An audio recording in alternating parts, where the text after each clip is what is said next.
Hello, welcome to week 7 of History of Alcohol and Drugs, History 280. I'm your host for this video podcast, Dr. Brad Cadle. We are looking at chapters, what are they, 11 and 12, chapters on the war and prohibition in A History of Alcohol, and then we're looking at chapters 5 and 6 in Shivelbush's Tastes of Paradise. So let's jump right in with World War I. I'm going to try to make this as brief as possible, so grab a pen, some paper, take some notes, listen to it once or twice, especially before you participate in the conference or the quizzes. All right, so here we go. The war changes so many things about how people live their lives, about government action, government intrusion, many would say, into the daily lives of its people. The war becomes a rallying cry for making our economy work more efficiency, right? We don't have any time for wastefulness. And keep in mind as well that we're talking about the experiences of lots of different countries. This was a world war. A lot of Americans have a very American perspective on World War I, but America actually only enters into the war very late. The war breaks out in 1914, lasts until 1918. The U.S. is only involved in the last 20 months of that war, about a year and a half, right? So what happens? Well, first of all, Russia becomes a country, one of the first countries to prohibit alcohol for the duration of the war, without a lot of success, though. The champions of prohibition in the United States probably should have taken note of the experiment that Russia took with prohibiting alcohol during World War I. Russia also has a revolution during the war. The Bolshevik communists come to power there, and they too have a very prohibitive stance towards alcohol. In fact, shortly after coming to power by, I think, 1920, the Communist Party declares that all of the alcohol in the country is actually the possession of the state. Now, keep in mind that the communist governments, these extreme communist governments, they claim that the state owns everything of a country, but then a communist government then shares everything equally with its people. So the idea is that, yes, the government may own everything, but you own the government, so we all own things together. Now, we'll see that these totalitarian governments in the Soviet Union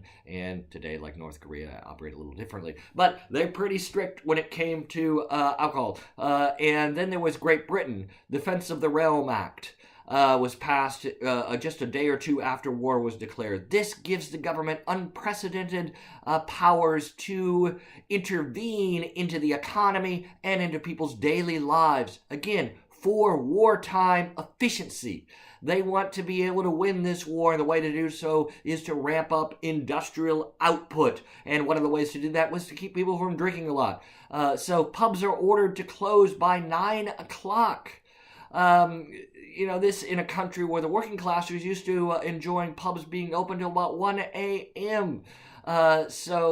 Also, arrests for drunkenness, just simply being drunk, go way up during the war. There's a lot of talk about banning alcohol altogether in cities where there are a lot of munitions factories and where they're making armaments.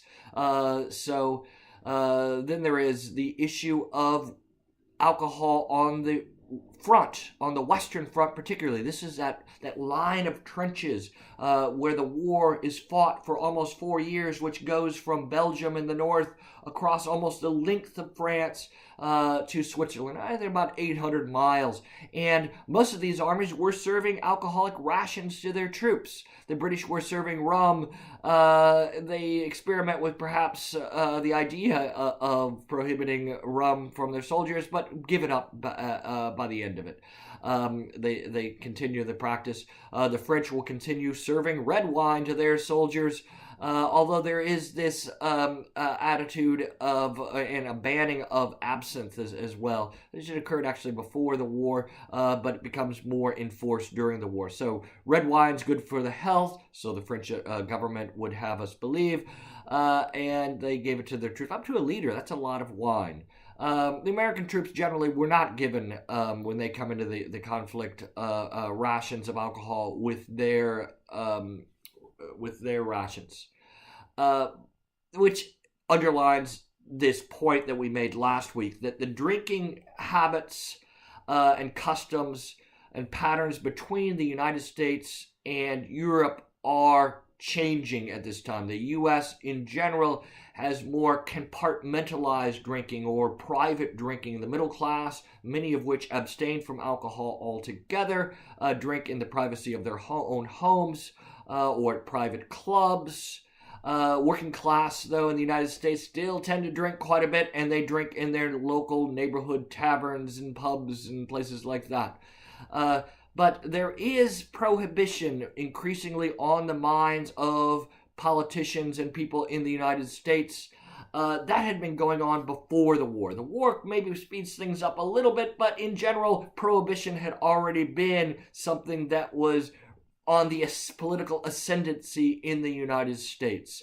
A number of states had actually prohibited alcohol prior to World War I. And those restrictions become even more strict during the war, and then the war ends, and the 18th Amendment is passed, and prohibition comes into effect in 1920. In some ways, the 18th Amendment is more radical than people had imagined, who may not have supported it had they realized that alcoholic drinks with 0.5% strength alcohol would not be permitted. That's a rather low number. That prohibits basically all wines and all beers. Most all beers are what we might call near beer today, right? Alcohol-free beer. Even most alcohol-free beers have a little bit of alcohol. So usually not enough to get one drunk unless you just imbibe. I don't know how much you'd have to imbibe, but a lot. You'd probably get sick before you became really drunk.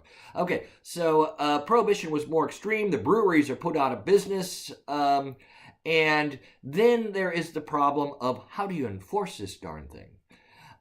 Because there's lots of different things you have to enforce. You have to enforce people manufacturing it at home and in small amounts. You have to prohibit people from trying to make a buck at selling this thing, which is now contraband. And it's really tempting for people to sell it because it becomes very expensive. I was reading there in the text, actually, that a drink now would cost between 50 cents and $3. That might not sound like too much to us today, 50 cents particularly, but that was a lot at that time, especially when you think that sometimes daily wages wouldn't have been much more than $3 or $4 a day. That was a huge amount to spend. And the incentive then for someone who could sell alcohol illegally would be pretty profound. And we also see the rise of the speakeasy, these sort of underground bars, which really varied from their, in their glitziness. They're kind of romanticized today by the movies and that, but speakeasies could have catered to all different classes. One of the ironic impacts of Prohibition is that it seems to normalize, to make normal, the drinking of alcohol by women in these bars and with meals. So when Prohibition does end in 1932, the drinking culture will have changed in some ways that the temperance reformers probably wouldn't have been happy with, right? Because female drinking is now going to be more acceptable, at least in public. Okay, so why did Prohibition fail? Well, it was problems of enforcement and legitimacy of the law, creating a whole new class of criminals. The Depression hits in 1929, boom, and it was seen as a drag on the economy as well. Roosevelt runs on repeal in 1932 for the presidency. He wins in a landslide, and the 18th Amendment that is repealed by the 20th Amendment. Two of our amendments to our Constitution have to do with alcohol. Okay, and they're both in the 20th, of course, making the 18th Amendment defunct. Okay, and then we have the readings in Shivelbush on the Industrial Revolution. I just point to the changing patterns of industrial drinking. It talks about these ancient patterns of drinking or drinking customs or rituals that persist to the day. In drinking, that's unusual. We don't have eating customs from ancient times, but we have drinking customs from ancient times. Also, the way in which the Industrial Revolution, which you've already talked about, and distilled drinks such as gin changes everything. Look particularly at that painting of Gin Lane by William Hogarth and Beer Street, also by William Hogarth in Tastes of Paradise. And that's going to about do it for me today. I hope you enjoy our conversation. Jump on there right away, please, please, please.